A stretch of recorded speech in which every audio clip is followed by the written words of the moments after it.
Hey Zach, so working on your int-inspired painting here. I'm just trying to get the underpainting close to where you were at the beginning from what I've got from your painting before. So I'm working with a lot of your colors that you've already sort of figured out. I'm working with a lot of oranges, that blue, and a little bit of the touches of reds and yellows to mix into it. They're opposites, some of them across the board from each other, so even if they blend and they get a little brown, we don't care. It's inside of a tree. But we're working like consistently vertically kind of with our brush. Occasionally you'll watch me turn the brush very hard onto its side because as it moves up I get bigger swatches, but it keeps like this jerky motion that can feel a little bit more organic. I'm also, tilting up onto the corner sometimes. I'm using all of my strokes should kind of gently follow the curvature, but they're all moving mostly vertically. The point being that way there's some consistency in the rhythm of the line work and mimics that like verticality of the bark that you've got in your research image, except for where we're letting it come out and curve around and kind of create wood grain texture around the face. So if I'm putting a shadow in for the eyes, then it sort of like tapers out into like fingers that get into the rest of our colors here.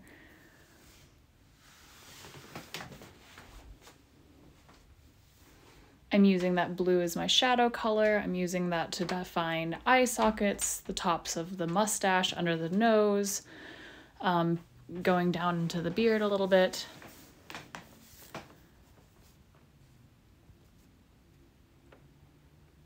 And then I'm using more of the oranges and the yellows where we're wanting that kind of light color to show through. We're bringing that as our highlights towards the front. Down towards the bottom of the beard, I'm starting to add in some of those darker brown colors that we talked about a little bit to kind of ombre it into the background. I'm doing some bigger blue washes to each side of the pillar of the tree, but not letting it eke into the face too much, but especially on like across, I guess, the forehead and the beard section that we get that nice roundness. So I've gone ahead and let that layer entirely dry. A blow dryer was used for speed. And now I'm going to use a little bit of green to unify some of our colors. So green, and you already intuitively did this in some of your layers, but green makes a really, really good bridge color to get you out of blue and into orange and yellow. Color theory works really great for that. It also helps us like lengthen and soften our shadows. So green is essentially now your mid-tone, with your yellows and oranges being your highlights and your blue being your shadows. So I'm using it fairly translucently in most areas, though you can see me mixing it a little bit more into blue for some of the shadow areas where I want to add more depth. And because I'm using it with quite a bit of water, more translucent, I can make bigger swatches with it, but never like huge smooth areas. Like I'm always kind of making the ends and the edges feel a little chunky, a little feathered. I'm also going to start using this green and blue to start carving out a couple of larger shapes in the beard that might be leaves, that might be chunks, that might be something just for visual interest.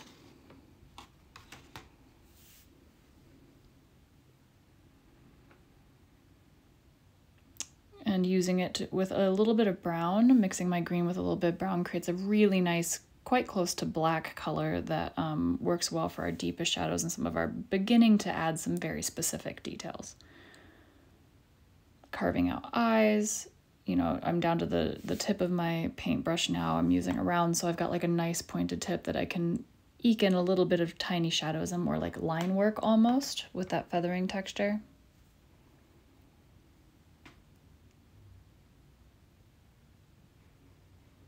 I'm sort of outlining those leaves in different areas to try to give them a little bit of a softer effect so that they'll come forward out of the beard.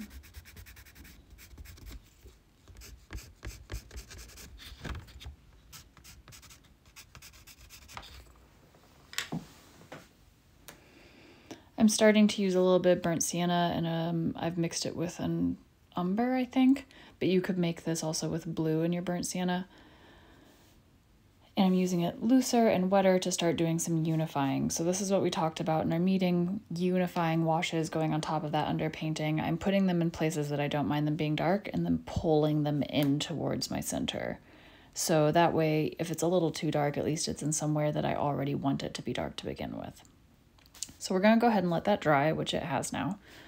And we're going to continue with our unifying. I just wanted to be, if I didn't let dry, then that would get a little bit too flat, like they'd all want to blend together, and I want multiple shades and colors of unifying washes stacked on top of each other and for each of them to have texture, so I'm dry layering them.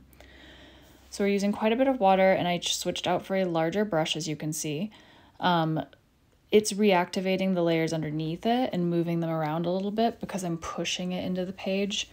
If I let it dry a little more, then that wouldn't happen as much, but I don't mind it getting a little bit muddy and the texture getting a little bit softened in some of these darker shadow areas. So it's mixing a little bit more blue into it, so it's definitely like a blue with a touch of brown in it instead of brown with a touch of blue in it, so we're getting into kind of a deeper, darker shadows with higher saturation.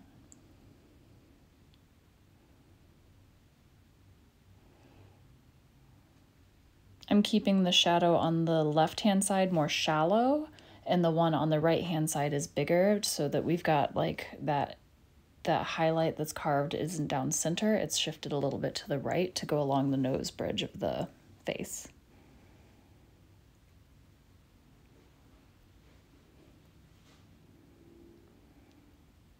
Tracing around those leaves that we talked about before, adding more bark and branch texture in the beard. I don't know if that's what you want to do or not. I'm just making it up since it wasn't painted yet in yours.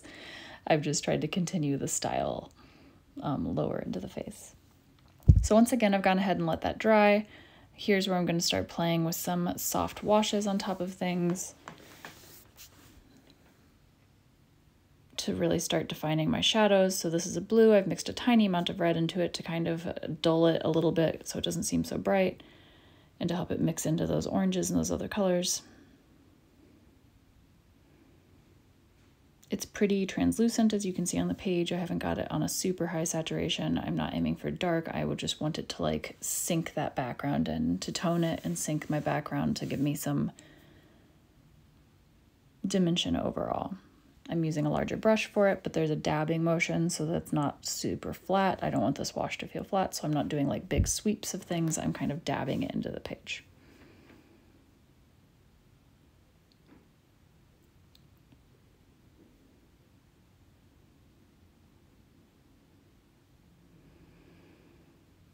And you can kind of see what that color looks like all on its own versus when it's layered over those oranges, those blues, those reds. It mutes them, but they still show through in a really lovely way. So I'm going to start bringing in a few colored pencils and things like that just to play with the texture and so you can see kind of what they can do. So white colored pencil, especially for bark texture, is really nice because you can kind of like make big chunky motions with it. And it emphasizes that the highlight isn't like a smooth, beautiful curvature. It's more of a broken line that's catching just the high points of the crags of the bark. I've also got a really tiny brush. I've mixed, I think this is brown with a little bit of my sap green, which creates that really, really nice dark color. And I'm doing essentially the opposite of what I just did with the white colored pencil. So we're focusing more on line work, fine detail, and giving myself a contrasting depth. So what we've done is sort of, with all of our different colors and our shading, we've carved out the shape of the piece. Now we're giving it texture, we're giving it depth within that field, and we're counting on the like small details now. The whole thing feels dimensional. Now we need specific design choices, essentially.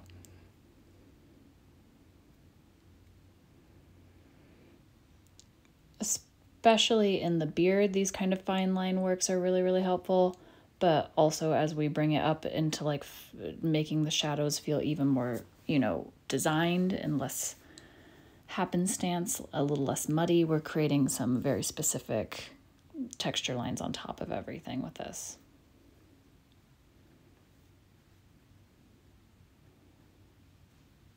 Working with this much saturation across the board can feel a little bit like sculpture, where you're working from like a block of clay and you're carving out a shape as you reach the center.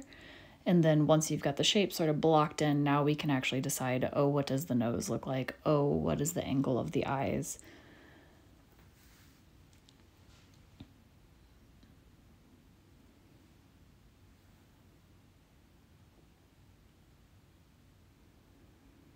So you can see how that shadow is really helping us get a full range. We were sort of all in mid ranges. Now we've got some good different values happening.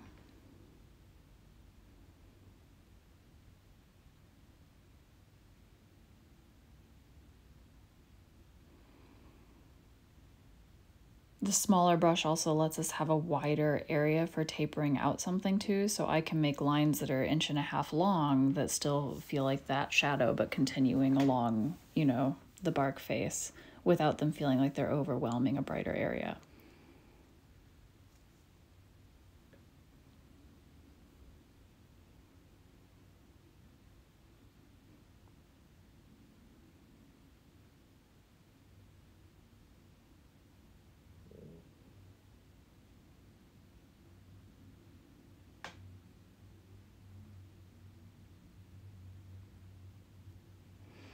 This is white gouache, so if you may or may not have this, I just want to show you kind of what it could be used for. So you can use it much as you would the white colored pencil. It goes on much more bright than it's actually going to dry, which is always good to remember. So it feels kind of startling sometimes, but then I'm like, oh right, it dries down. I'm enjoying using it in this to put some extra texture into our highlight area, which looks a little flat by comparison right now because we don't want to add any of those darker shadows into that area. So instead using highlight to create contrast. If it ever does feel a little bright, you can take your rag and just pick it up. If you're like, nope, that's more opaque than I'd want it to be, slightly dampened, it picks up everything.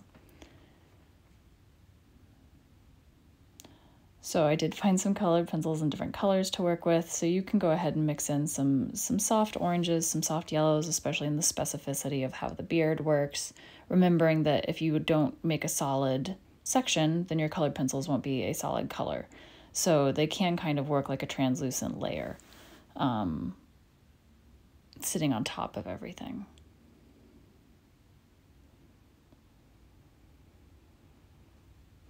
Or if I push hard and cover whole areas, I can make, you know, opaque changes to sections that maybe weren't feeling so great. So by using like a very soft touch with something like a bright yellow, I can add lighting back into areas that maybe got a little muddy. It's sort of like a filter on top, just like a layer of watercolor, but without the chance of us like reactivating anything underneath it and getting muddy now that we're, you know, 10 layers in.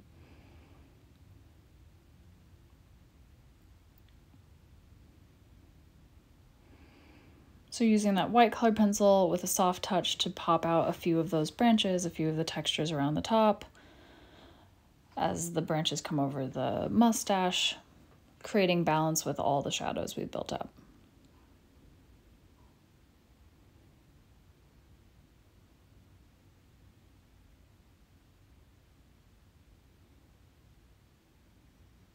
Now that I've added a few more highlights, I feel like it needs a few more shadows. It's a balancing act, we go back and forth.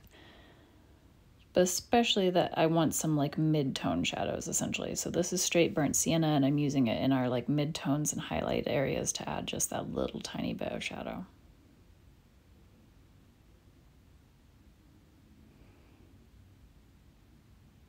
And to add some more unification, like a layer that sort of dampens the underpainting a little bit in a few areas that now that I'm looking at it as a whole feel a touch bright, right?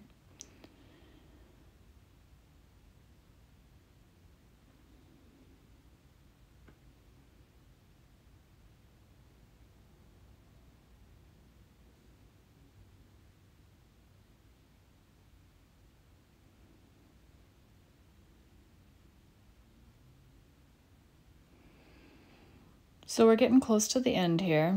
I'm realizing that you have eyes sketched into yours and that this one probably needs eyes. I'm going to use my white gouache. I'm going to damp it down with a little bit of gray that I've got on the side there because I don't want it to be high contrast to the point of like white and black. I want it to be a little softer than that. And paint in the whites of the eyes. I'm painting around the pupil essentially, but also acknowledging that I'm putting kind of a soft shape in, and then I'll be able to carve it out with a little bit of the black.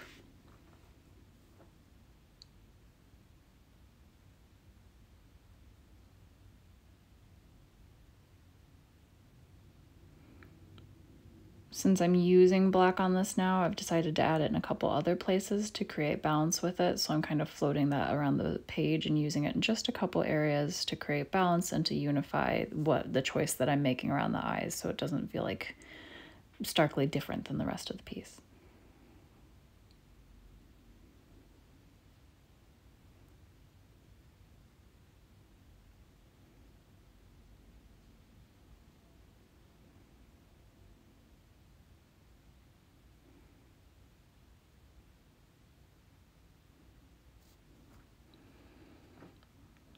So sort of feathering out from that shadow and up into the temple and along the sides of the piece to help blend that black in and give it balance.